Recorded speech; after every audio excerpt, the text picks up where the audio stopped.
Bit of reference.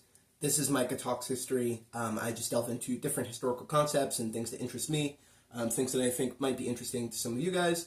I don't know if you can see the map here, but it's basically a smaller image of the map that's on the thumbnail here.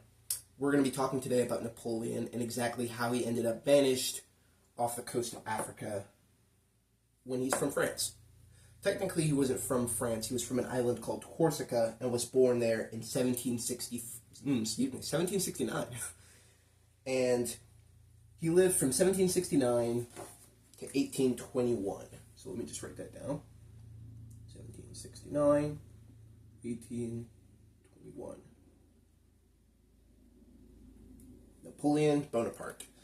All right. So who was Napoleon? You may or may not be familiar with him. He was a shorter man, and he was also, more significantly, the Emperor of France between the years 1804 to 1814. So he was a really big problem for the whole European continent, and in fact, like a bunch of other random spots across the globe, including America and the nation that would soon be known as Haiti. France began to exert its power over the rest of the continent.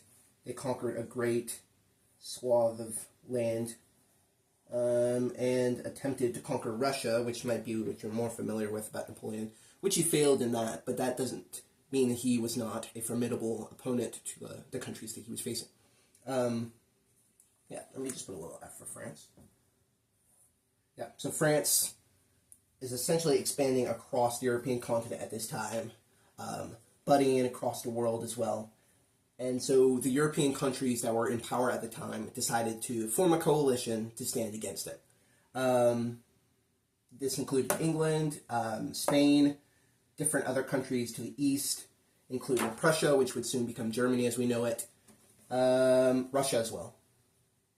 And so during the early to mid 1800s, they were all attempting to stop France. And after many lives were lost and a lot of bloodshed was shed. A lot of blood was shed. Goodness.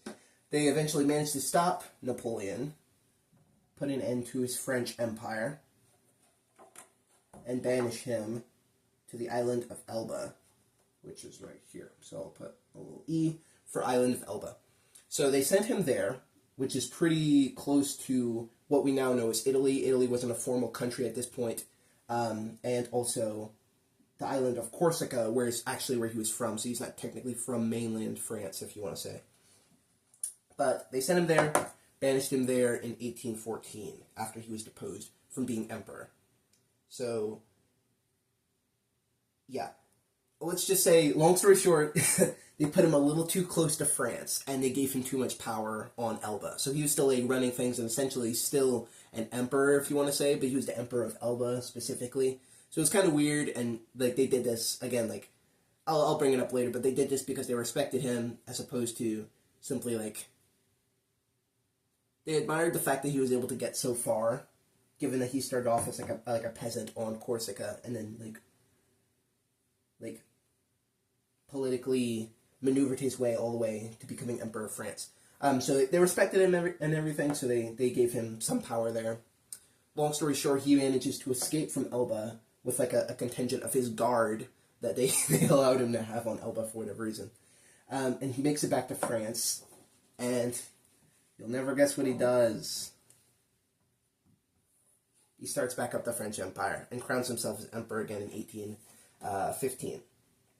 So he again goes back on a conquering spree, and the countries are able to form back up and manage to stop him before he's able to gain a bunch more territory. But this is 1815. So his whole emperor position role lasted from 1804 to 1814/15, because that's when he came back and then was deposed again.